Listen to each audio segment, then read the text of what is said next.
அனைவருக்கும் வணக்கம். ஒரு சின்ன ரிமைண்டர், ஒரு சின்ன பிளாஷ்பேக் 3 மாசத்துக்கு முன்னாடி நடந்தது பார்த்துட்டு வந்துருங்களேன். குறைந்தபட்சம் இரட்டை இலக்கத்துல சட்டப்பேரவையில் இருக்கணும். இரட்டை இலக்கத்துல சட்டப்பேரவையில் இருக்கணும். அதுக்கு கூடுதலான அதை விட கூடுதலான இடங்களை நம்ம பெறணும். குறைந்தபட்சம் ஒரு 25 இடங்களாவது நம்ம கேட்டு பெறணும். சரி, அப்புறம் வேற என்னமோ அடிக்கடி சொல்லுவாங்களே, எங்கள் கூட்டணி உறுதியாக உள்ளது, எங்களை பிரிக்க சதி நடக்கிறது, நாங்க பாத்தீங்கன்னா ஒண்ணு மண்ணா ஒரே குடும்பமா இருக்கிறோம், எங்களை பிரிக்க பாக்குறாங்க, நாங்க மலையில இருந்து குதிக்கிறதா இருந்தாலும் கை கோத்துக்கிட்டு 1 2 3 சொல்லி ஒன்னா தான் குதிப்போம் அப்படிங்கிற அளவுக்கு அடிக்கடி விசிக பேசிட்டு இருப்பாங்க. திமுக கூட்டணியில தான் நாங்க இருப்போம், சீட்டு என்பது எங்கள் நோக்கம் அல்ல, எங்களுடைய நோக்கம் சனாதனத்தை வீழ்த்துவது அப்படி இப்படின்னு சொல்லி பேசிட்டுலாம் இருப்பாங்க. ஆனா இப்ப அதுக்கு ஒரு பெரிய பங்கம் வந்திருக்குது. அது என்ன அப்படிங்கறது இப்ப இந்த வீடியோ ஃபுல்லா பாத்தீங்கன்னா அதோட இறுதியில உங்களுக்கு கரெக்டா புரிஞ்சிடும். நேற்று அதிமுக மற்றும் பாஜக, அதாவது என்டிஏ இவர்களுக்கிடையேயான அந்த கூட்டணி உறுதி செய்யப்பட்டது. அனௌன்ஸ் பண்ணிட்டாங்க, அபிஷியலி அனௌன்ஸ்ட். அப்படின்னா எவ்வளவு நல்ல விஷயம் விசிகாவுக்கு. இந்த ஒரு அறிவிப்புல முதலாளா உட்காந்து கொண்டாடி குதூகலமாக இருக்க வேண்டிய கட்சி விசிக போய் திமுக கிட்ட பேசியிருக்க வேண்டியது. அப்புறம் என்ன பண்ணலாம், கூட்டணி பேச்சுவார்த்தையை அறிவாலயத்திலேயே வச்சுக்கலாமா, இல்லை எங்கன்னா ஒரு 5 ஸ்டார் ஹோட்டல்ல புக் பண்றீங்களா, அங்க உட்காந்து பேசிக்கலாமா, என்ன விஷயம் அப்படின்னு சொல்லி ஆரம்பிச்சிருக்க வேண்டியது எங்க சிறுத்தை. ஆனா அதுல ஒரு சின்ன ட்விஸ்ட் நடந்து போச்சுங்க. ஆமாங்க, பின்ன என்னங்க, ஒரு ஃப்ளோவா ஒரு வேகத்துல ஒரு ரோட்ல போயிட்டு இருக்கும்போது குறுக்க ஒரு கண்டெய்னர் லாரி ஆக்சிடென்ட் ஆகி குறுக்க அப்படி படுத்துக்கிச்சுன்னா நமக்கு எவ்வளவு டென்ஷன் ஆகும், அந்த பக்கம் இந்த பக்கம் போக முடியாத மாதிரி அப்படி ஒரு டென்ஷன் நடந்துருச்சு. என்னது, 3 நாளைக்கு முன்னாடி பாமக ஒரு பெரிய வேலையை பார்த்து விட்டாங்க. அதாவது இருப்பா இப்ப அமித்ஷா வராரு தமிழ்நாட்டுக்கு, கூட்டணி உறுதி செய்ய போறாங்க. அதெல்லாம் ஒரு வாரத்துக்கு முன்னாடி இருந்தே உள்ளுக்குள்ள பேசிட்டு இருக்கிற விஷயம் தான். கூட்டணி உறுதி செய்ய போறாங்க என்டிஏ பிளஸ் ஏடிஎம்கே. என்டிஏல ஏற்கனவே நம்ம 2024 இருந்தோம்.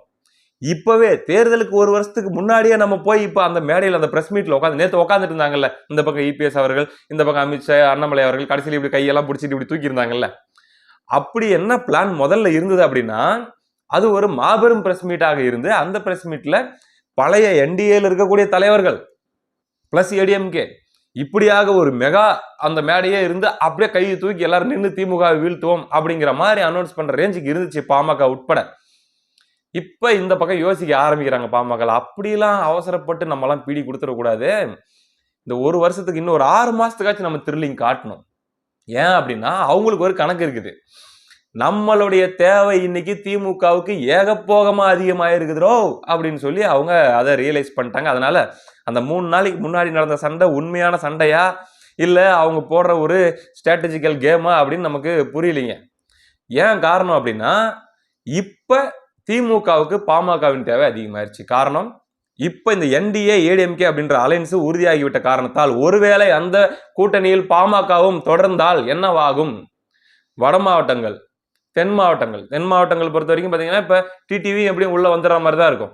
அதே போல இவங்க தேமுதிகவும் உள்ள இருக்கிறாங்க அப்படின்னா தென் மாவட்டங்கள் பிளஸ் கொங்கு சொல்லவே வேணாம், வடக்கு கொங்கு தெற்கு அப்படின்னு சொல்லி இந்த 3 முக்கியமான மண்டலங்களே அப்படியே இந்த கூட்டணி பெரும்பாலான தொகுதியில் வெற்றி பெறும் அப்படின்னு சொல்லிதான் அவங்க உறுதியாக நம்புறாங்க. அதுக்கான வாய்ப்பு இந்த கட்சிகள் நம்புறாங்களா இல்லையோ, திமுக நம்புது, இந்த 3 மண்டலங்கள்ல மரண அடி வாங்கிடுவோம், கிட்டத்தட்ட 150 தொகுதிகள். அப்போ முதல்ல நமக்கு வர வேண்டிய ஓட்டுகளை உறுதிப்படுத்துறதை விட எதிரணிக்கு போகக்கூடிய ஓட்டுகளை நம்ம தடுக்க வேண்டிய வேலைக்கு வந்துட்டோம். அதனால பாமக கிட்ட ஒரு பேச்சை போட்டு வைப்போம், வடக்கு அப்படிங்கிற ஒரு மண்டலத்தை முதல்ல நம்ம அந்த கூட்டணி உறுதியாகாம கன்ஃபார்ம் பண்ணுவோம்னு சொல்லி இப்ப அவங்க யோசிக்க ஆரம்பிச்சு, அதனால் ஏற்பட்ட பேச்சுவார்த்தைகள் காரணமாக இப்ப தற்காலிகமாக இந்த அமித்ஷா அவர்களுடைய அந்த மீட்டிங்கை அந்த பிரஸ் மீட்டை அவாய்ட் பண்றதுக்காக ஒரு காரணத்தை கிரியேட் பண்ணிக்கிறதுக்காக தான் பாமக இப்படி ஒரு சண்டை போட்டு நாங்க இப்போதைக்கு ஒரு மாதிரி பிரச்சனைகள் இருக்குதுன்னு சொல்லி மெயின்டைன் பண்றாங்களா அப்படிங்கிற ஒரு பார்வை. இன்னொரு பக்கம் பாருங்க, டிடிவி தினகரன் கரெக்டா எனக்கு உடம்பு சரியில்லைன்னு போய் ஹாஸ்பிட்டல் அட்மிட் 2 நாளைக்கு முன்னாடி. அவங்களுடைய பேர வலிமையை அவங்களும் ஏத்தணும்ல, முதல்லயே போயிட்டு இப்பயே டிக்ளேர் பண்ணிட்டா எங்க சிறுத்தை மாதிரி கொஞ்சம் கூட சூதுவாது தெரியாம எங்கள் கூட்டணி உறுதியாக உள்ளது, சீட்டெல்லாம் எங்களுக்கு மேட்டர் இல்ல அப்படின்னு சொல்லி இப்பயே போயிட்டு அப்புறம் எங்க போய் நம்ம பேரம் பேசுறது அல்லது எப்படி போய் நம்மளுடைய அந்த டிமாண்டை தக்க வச்சுக்கிறதுன்னு சொல்லி அவர் போய் ஆஸ்பத்திரியில படுத்துட்டாரா என்னவோ தெரியலீங்க. மொத்தத்துல இப்போதைக்கு பாஜக அதிமுக அப்படிங்கிற அளவுல மட்டும்தான் அவங்க உறுதி பண்ண மாதிரி வச்சிருக்காங்க. தேமுதிகவும் இப்ப பாருங்க அதே ரோல தான் அப்படியே பிளே பண்ணிட்டு வராங்க. இந்த சூழல்ல திமுக அப்படியே பாக்குது, ரைட்டு, இப்ப ஒருவேளை பாமக அதிமுக அப்படின்னு சொல்லி பாஜக இதெல்லாம் கூட்டணி அமைஞ்சுன்னா வட மாவட்டங்கள்ல வன்னியர்களுடைய ஓட்டு 70% மேல அந்த ஆப்போசிட் அணிக்கு போயிடும். ஓகே, போனா போட்டும். இதுக்கு முன்னாடி இருந்த நிலவரப்படி எப்படி இருந்திருக்கும்? வன்னியர்களுடைய ஓட்டு பெரும்பாலும் வந்து அதிமுக, பாஜக, பாமக கூட்டணிக்கு போனாலும் கூட மீதி இருக்கிற வன்னியர் சமூகத்தை சார்ந்தவங்களுடைய ஓட்டு நமக்கு வரும். ஆனா அந்த பக்கம் பாஜக இருக்கிறதுனால இந்த மாவட்டங்களில் 2வது பெரும்பான்மையாக இருக்கக்கூடிய பறையர் சமூக ஓட்டு கொத்தா நமக்கு தான் வரும். அப்படி பார்த்தாலும் நமக்கு அட்வான்டேஜ் தான். நமக்கு ஓரளவுக்கு வன்னியர் சமூக ஓட்டும் பெரும்பான்மையான முழுமையான பறையர் சமூக ஓட்டும் வந்துடும். எப்படி நம்ம வீழ்த்திடலான்ற மாதிரியான ஃபார்முலால தான் விசிகாவை முழுமையாக அவர்கள் தன்னுடைய கட்டுப்பாட்டில் வைத்திருந்தார்கள் அல்லது தன்னுடைய கூட்டணியில முக்கியத்துவம் கொடுத்து வச்சிருந்தாங்க. இப்ப குறுக்க வண்டியை போட்டு படுத்தது அப்படிங்கிறது யார் தெரியுமா? ஒண்ணு பாமக, அந்த கூட்டணியை உறுதிப்படுத்தாம இப்ப கொஞ்சம் அப்படியே இருக்கிறாங்க. இன்னொரு பக்கம் விஜய் அப்படிங்கிற ஒரு கேரக்டர் உள்ள வந்து பெரும்பாலான பட்டியல் சமூக மக்களுடைய வாக்குகளை வந்து அவர் வந்து தன்மையப்படுத்துறாரு அப்படிங்கிறது எல்லா சர்வேலையும் தெரிய ஆரம்பிச்சிருச்சு. கிட்டத்தட்ட விசிகாவுக்கு போற அளவுக்கு விஜய்க்கும் வந்து பறையர் சமூக வாக்குகள் போகுது அப்படிங்கிறது தெரியுது. இப்ப திமுக யோசிக்குது, எதுக்கு ஆமா சிறுத்தை இருக்கிறதுனால நம்மளுக்கு என்ன வேல்யூ, என்ன பயன்? இப்ப என்ன நடக்கும்? ஒருவேளை பாமகவும் அந்த கூட்டணியில் போய் உறுதியாயிட்டு நம்ம சிறுத்தையை வச்சுக்கிட்டே சிறுத்தையை நம்பிக்கிட்டே போட்டி போடுறோம் அப்படின்னா இந்த வட மாவட்டங்கள் என்ன ஆகும்? வன்னியர் சமூக வாக்குகள் மொத்தமா அந்த பக்கம் போயிடும், பெரும்பான்மை அந்த பக்கம் போயிடும். ஆனா பறையர் சமூக வாக்குகள் பெரும்பான்மை நமக்கு பக்கம் வருமா? சிறுத்தை நம்ம கூட இருந்தாலும் அதான் பாதி விஜய்க்கும் போயிருது இல்ல. அப்ப இது இருந்து என்ன பயன்? படுதோல்வி அடைஞ்சிருவோமே. அப்ப சிறுத்தையை நம்ம வச்சுக்கிறத உறுதிப்படுத்துறதை விட அந்த பக்கம் பாமக போகாம இருக்கிறத உறுதிப்படுத்துறது தான் நமக்கு முக்கியம். அவங்க நம்ம பக்கம் வந்துட்டாங்க அப்படின்னா எதிரணி வந்து இந்த ஒரு வடமண்டலத்துல பயங்கரமான அடி வாங்கும். சிறுத்தை போனா போட்டு தனியா போய் இப்ப அந்த பக்கம் ஆப்ஷனும் இல்லை. சரி அமுச்சு விட்டாங்களே, பாமக இந்த பக்கம் வந்துருச்சு அப்படின்றத சரி அதிமுக கிட்ட போறான் அப்படின்னு சொல்லியும் போக முடியாது, அங்க பாஜக இருக்குது. அப்போ ஒரே ஆப்ஷன் விஜய் அப்படின்னு ஒருத்தர் இருக்காரு. விஜய் வேற கேவலப்படுத்தி விட்டாங்க அவசரப்பட்டு ரொம்ப. இப்ப சொல்லுவாரு விஜய், வாடா வா அப்படின்னு சொல்லி இந்த விவேக் காமெடியில விவேக் மயில்சாமி பார்த்து சொல்லுவார்ல அந்த மாதிரி, வாங்க எங்கிட்ட 2 பொண்ணு இருக்கு அப்படின்னு சொல்லி நம்ம பாப்பையா சாலமன் பாப்பையா சொல்ற மாதிரி, வாங்க ஆட்சியில் பங்கு அதிகாரத்தில் பங்கு தாராளமா வாங்க பண்ணிடுவோம், பார்த்து பண்ணிடுவோம் வாங்க அப்படின்னு சொல்லி விஜய் வெல்கம் பண்றதுக்கு ரெடியா தான் இருப்பாரு. அவர் காட்டுல இப்ப அடமலை தான். ஆனா அது வந்து ஒரு சீட்டை ஜெயிக்கிற அளவுக்கு போகுமா அப்படின்னு சிறுத்தை யோசிக்கும். அதுக்காக திமுக கூட்டணியிலேயே தங்கிட்டோம் அப்படின்னா அவங்க எந்த அளவுக்கு டீல் பண்ணுவாங்க அப்படின்னா, 25 தொகுதின்னு ஆசைப்பட்டோம், சரி ஒரு 15, 10, 6 போன தடவை கொடுத்த அந்த 6 கொடுங்கயா அப்படின்னா கூட இந்த தடவை அந்த 6 கொடுக்கறது கூட யோசிப்பாங்க. ஒருவேளை அந்த பக்கம் பாமக போய் உறுதியானாலும் அதுதான் நடக்கும். ஏன்னா இந்த கூட்டணி கொஞ்சம் ரொம்பவே ஸ்ட்ராங் ஆயிடுச்சுன்னு போது நம்ம பெரும்பாலான தொகுதிகளில் உதயசூரியன்ல தான் போட்டிடணும். சிறுத்தை நம்ம கூட இருக்கிறதுனால பெரிய யூஸ் எல்லாம் ஒன்றும் கிடையாது, சும்மா ஒரு பார்க்கறதுக்கு கூட்டமா தெரியும் அப்படிங்கிற மாதிரி ஒரு ரோல் தான் அவங்க பிளே பண்ற மாதிரி இருக்கும். அப்படின்னும் போது இவங்க கனவு கண்ட மாதிரியான அந்த 10, 15 அப்படிங்கிறதுக்கெல்லாம் வாய்ப்பே இல்லை. 180 தொகுதி வரைக்கும் உதயசூரியன்ல தான் நம்ம போட்டி போடணும்னு சொல்லி திமுக நினைக்கும். அப்பதான் நம்மளால டஃப் கொடுக்க முடியும் அப்படின்னு நினைக்கும். இதெல்லாம் இருக்கக்கூடிய இந்த சூழல்ல விசிகாவுடைய பேர வலிமை பயங்கரமா பாதிக்கப்பட்டு இப்ப தர மட்டத்துக்கு வந்துருச்சுங்க. உண்மையிலே எங்க தோழர் வந்து மிகப்பெரிய ஒரு ஷாக்ல இருந்து மீண்டு வர முடியாத நிலையில அதை வெளியே காட்டிக்காம தான் படுபாதாளத்துல போய் அதிமுக விழுந்துருச்சுங்க. பாவம் பண்ணிட்டீங்களே, பாஜக கூட போய் கூட்டணி வச்சு பாவம் பண்ணி படுபாதாளத்துல விழுந்துட்டீங்களேன்னு சொல்லி அதிமுக மேல இருக்கிற அக்கறையில புலம்பல. போச்சேடா என் பார்கெனிங் பவர் போச்சு. இப்ப நான் என்னாலும் வச்சு அங்க போய் நான் பார்கெயின் பண்ணுவேன், என்ன ஒரு ஆடட் வேல்யூவாவே திமுக இனிமே நினைக்க மாட்டாங்களே. விஜய் உன்னை யாரையா இந்த டைம் பார்த்து வர சொன்னது, ஏன் 31ல வர வேண்டியது தானே. இப்படி பல விஷயங்களை யோசிச்சுக்கிட்டு நம்முடைய சிறுத்தைகள் ரொம்ப ஒரு வேதனையில தான் இருப்பாங்க. இப்ப என்னதான் முடிவு பண்ண போறாங்க?